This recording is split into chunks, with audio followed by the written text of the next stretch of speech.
What's up, YouTube? Van Man, back at you with another video. Now, before I get started, please, if you would, hit that like, share, the thumbs up button, share, and please do subscribe. Help this channel grow. I bring you van life, but I bring you van life from a different perspective because currently I'm a van lifer that I don't travel from place to place to place to place. I do, but I'm a construction worker, and therefore when I go to a new place, I pick up a job. So I might be there for a month, 2 months, 2 weeks, 2 days, who knows? But I will bring you footage, bring you tips on camping, stealth parking, where to shower, how to shower, alternatives to showering, things such as that nature, all things regarding van life. So with that said, today I want to talk about parking, where to park, and I guess say how to park. Okay, I'm coming up with this off the hip.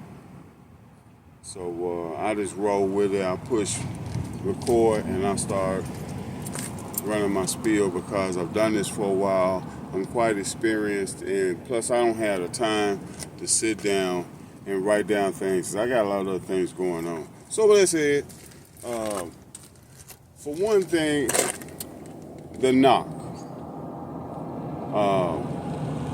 I've had the knock. If you're a van lifer and you've been doing this for any amount of time, or a car dweller, you know about the knock.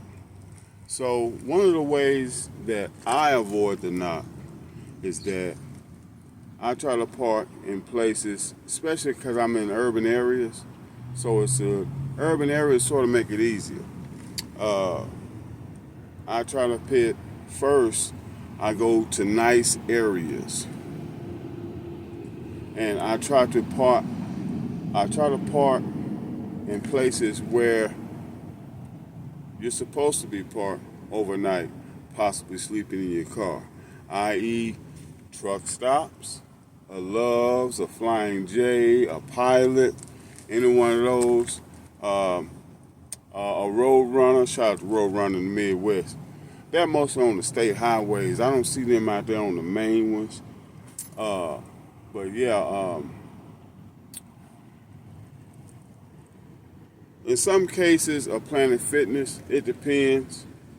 But I'm gonna talk about places where you're supposed to be. Like I said, the truck stops, a Cracker Barrel. I've heard at Bass Pro Shops that they do it, but I haven't done it. And it's another big sports place, but that's enough to get you going. For one, look for places where you see, a lot of times you're gonna see an RV, cars. A lot of times they have some over the windshield, and for places that you're supposed to be, like a truck stop or a Cracker Barrel, or places where you're supposed to be, where you're expected, where there's expected to be over people sleeping in their cars overnight. You can have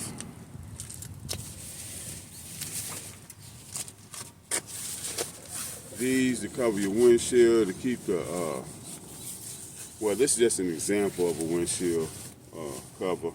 There are many of them out there, but I just pick these up at AutoZone.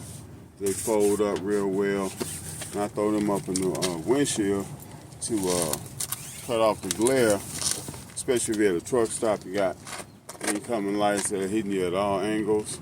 And then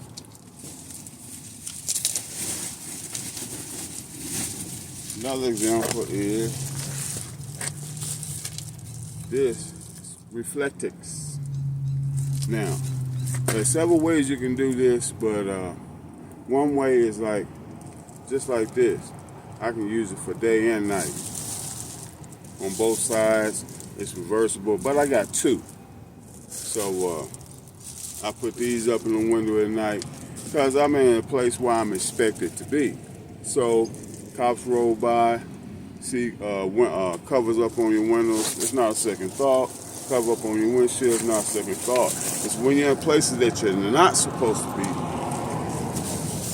where you're not, where the cops are not expected people to be parked overnight. The thing on the windshield, that's a dead giveaway. You know what I'm saying? So that's going to get them to stop, get out, walk around your car, peep in. If you got window covers up, that's another dead giveaway for a place that you're not supposed to be, that you're not expected to be parked at. Let me make that clear. In places that you're not expected to be parked at, you got window covers up, that's sending up a red flag to the police.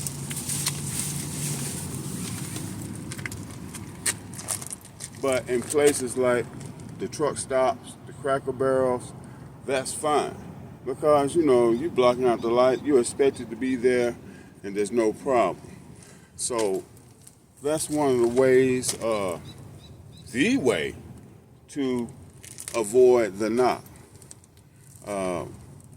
Also, when you park, if you got lined out parking spaces, park within the space, whether you back in or pull in. Make sure you parked in the space correctly.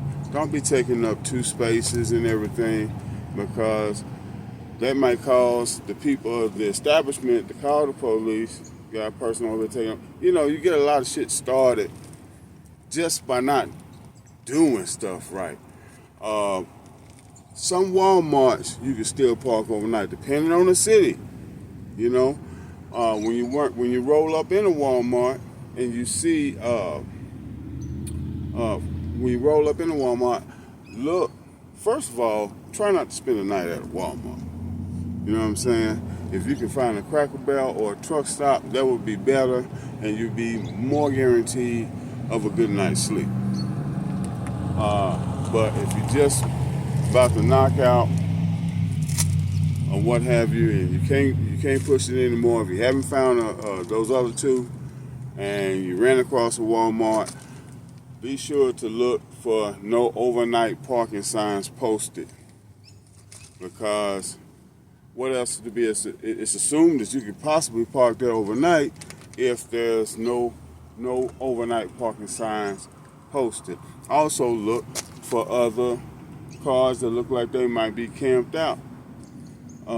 There's usually an RV over there, so be on the lookout for that. If it doesn't look like you're gonna have any trouble, of course, park, cover your windows up, what have you,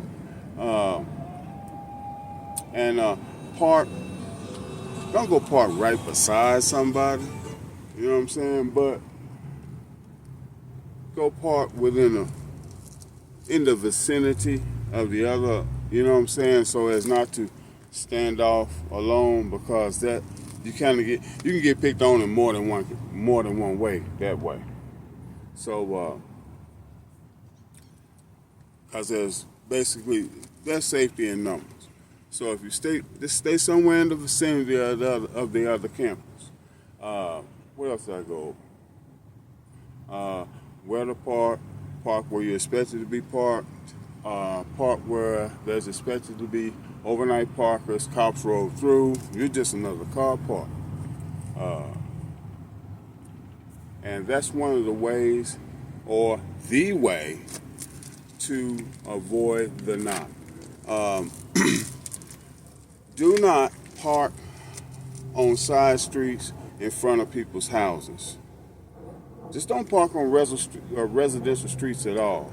If there's a must, usually go to the industrial part of town, because a lot of times you'll find people camping over in those parts of town, whether it's a printer, a bottler,